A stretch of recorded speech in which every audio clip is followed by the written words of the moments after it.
Durga Lakshmi video call ஜோதிடம். எந்த பிரச்சனையாக இருந்தாலும் வீடியோ கால் மூலமாக சரி செய்யப்படும். அனைத்து பிரச்சனைகளுக்கும் 11 நாளில் தீர்வு. வணக்கம். மற்றும் ஒரு நிஜகண் நிகழ்ச்சியூடாக இணைந்திருக்கின்றோம்.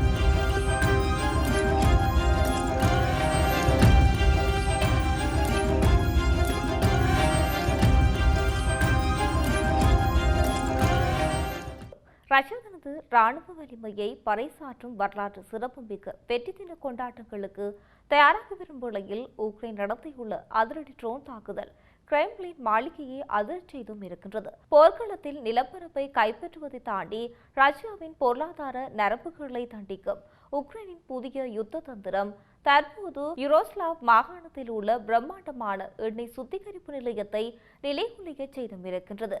ஸ்லாவ் நெப்ட் யுனைஸ் என்று அழைக்கப்படும் இந்த சுத்திகரிப்பு நிலையம் ரஷ்யாவின் முதல் 5 பெரிய ஆலைகளில் ஒன்று மட்டுமல்ல, அந்த நாட்டின் எரிசக்தி தேவையின் முதுகெலும்பாகவும் திகழ்கின்றது. உக்ரைன் எல்லையிலிருந்து சுமார் 700 கிலோமீட்டர் தொலைவில் ரஷ்யாவின் உட்பகுதியில் அமைந்துள்ள இந்த ஆலையின் மீது இவ்வளவு துல்லியமான தாக்குதல் நடத்தப்பட்டது சர்வதேச ராணுவ வல்லுநர்களை வியப்பில் ஆழ்த்தியும் இருக்கின்றது.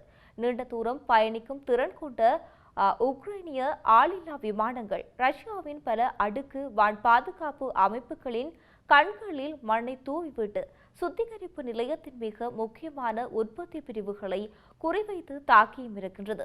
இந்த தாக்குதல் நடந்த அடுத்த சில நிமிடங்களிலே அந்த பகுதி முழுவதும் பயங்கர சத்தத்துடன் வெடிச்சம்பவங்கள் அரங்கேறியும் இருக்கின்றது. வானத்தை முட்டும் அளவுக்கு அந்த கரும்புகை பல மைல் தொலைவுக்கு தெரிந்தும் இருக்கின்றது. இது அந்த தாக்குதலின் வீரியத்தையும் ஆலைக்கு ஏற்பட்டுள்ள சேதத்தின் அளவையும் உலகுக்கு உணர்த்தியும் இருக்கின்றது. இந்த தாக்குதல் ரஷ்யாவுக்கு பெரும் பொருளாதார பின்னடைவை ஏற்படுத்தியுள்ளது என்பதில் மாற்று கருத்து இருக்க முடியாது.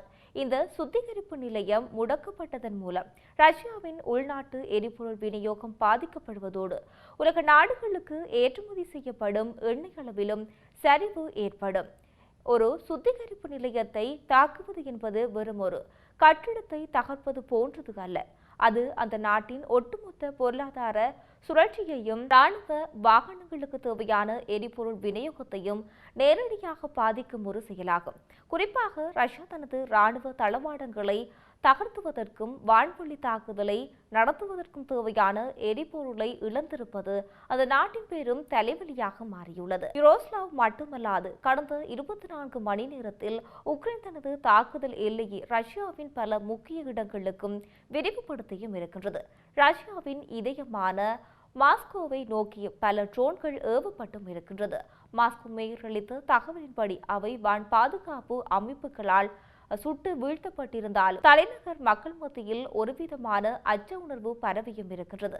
வெற்றி தின அணிவகுப்புக்கு முன்னதாக இத்தகைய தாக்குதல் நடத்தப்படுவது ரஷ்ய மக்களின் மன உறுதியை குலைக்கும் ஒரு உளவியல் போர் தந்திரமாக பார்க்கப்படுகின்றது. 700 கிலோமீட்டர் தூரம் கடந்து வந்து ஒரு இலக்கை துல்லியமாக தாக்கும் உக்ரைன் திறன் ரஷ்யா தனது பாதுகாப்பு கொள்கைகளை மறு பரிசீலனை செய்ய வேண்டிய கட்டாயத்தில் தள்ளியும் இருக்கின்றது. இந்த தாக்குதலானது உக்ரைன் ரஷ்யா போரின் போக்கை ஒரு புதிய திசைக்கு இட்டு சென்றும் இருக்கின்றது. இனி போர் என்பது எல்லை பகுதிக்கு மட்டும் நடக்கப் போவதில்லை. ரஷ்யாவின் எந்த ஒரு மூலையிலும் எப்போது வேண்டுமானாலும் தாக்குதல்கள் நடக்கலாம் என்பதை உக்ரைன் உறுதிப்பட தெரிவித்துவிட்டது. ரஷ்யாவின் பொருளாதார ஆதாரங்களை ஒவ்வொன்றாக சிதைப்பதன் மூலம் போரை தொடர்வதற்கான ரஷ்யாவின் நிதி வலிமையை குறைக்க உக்ரைன் திட்டமிட்டு செயற்படுகின்றது. ஒட்டுமொத்தமாக பார்க்கும்போது யுரோஸ்லாவால் தாக்குதல் என்பது வெறும் ஒரு தீ விபத்து அல்ல. அது ரஷ்யாவின் பாதுகாப்பு கட்டமைப்பில் விழுந்த மிகப்பெரிய விரிசல் மற்றும் உக்ரைனின் அசுர வளர்ச்சிக்கான அடையாளமாக பார்க்கப்படுகின்றது.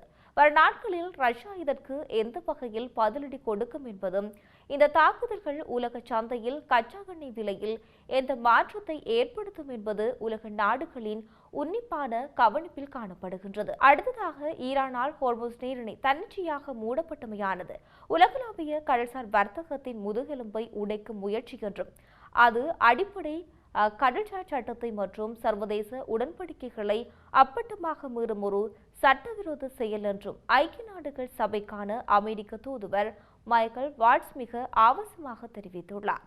உலக நாடுகளுக்கு தேவையான கச்சா எண்ணெய் மற்றும் எரிவாயு விநியோகத்தில் கால்வாசி பங்கு இந்த நீர்வழியாகவே நடைபெறுகின்றது. இந்த நிலையில் அதனை ஈரான் தனது அரசியல் தேவைக்காக பயன்படுத்துவது சர்வதேச சமூகத்துக்கு விடப்படும் பெரும் அச்சுறுத்தலாகும். குறிப்பாக பாரசீக வளைகுடா நீரிணை அதிகார சபை என்ற ஒரு புதிய நிர்வாக அமைப்பை உருவாக்கி அதனூடாக அந்த நீர்வழியை கடந்து செல்லும் ஒவ்வொரு கப்பலுக்கும் வரி விதிக்க ஈரான் திட்டமிட்டுள்ளதாக வெளியாகும் தகவல் குறித்து வாட்ஸ் தனது வன்மையான கண்டனத்தை பதிவு செய்துள்ளார். ஒரு சர்வதேச நீர்வழியை தனது சொத்தாக கருதி அங்கு பயணிக்கும் கப்பல்களிடம் வரி வசூலிக்க நினைப்பது என்பது சர்வதேச கடல்சார் சட்ட விதிகளுக்கு முரணானது மட்டுமல்லாமல் அது ஒரு ஆதிக்க போக்காகும் என்று அவர் சுட்டிக்காட்டியுள்ளார்.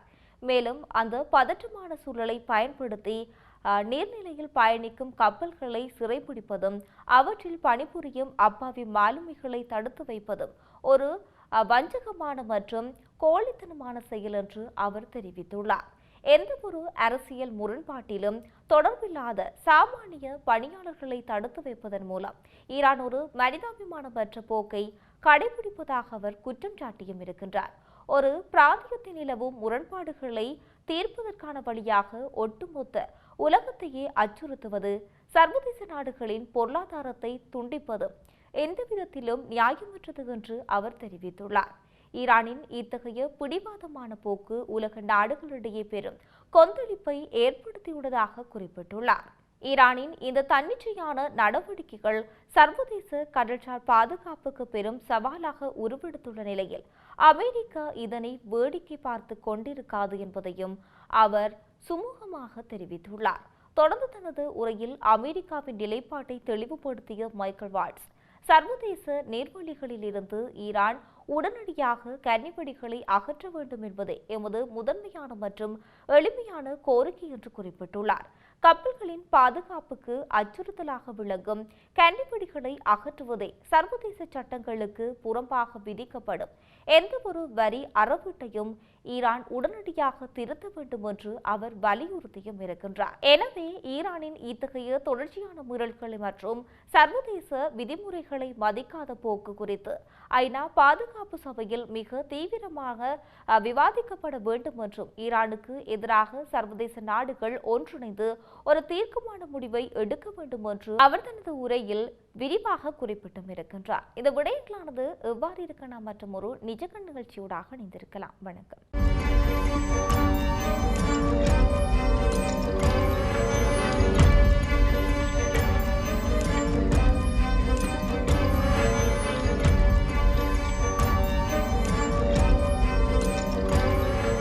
துர்கா லட்சுமி வீடியோ கால் ஜோதிடம். எந்த பிரச்சனையாக இருந்தாலும் வீடியோ கால் மூலமாக சரி செய்யப்படும். அனைத்து பிரச்சனைகளுக்கும் 11 நாளில் தீர்வு.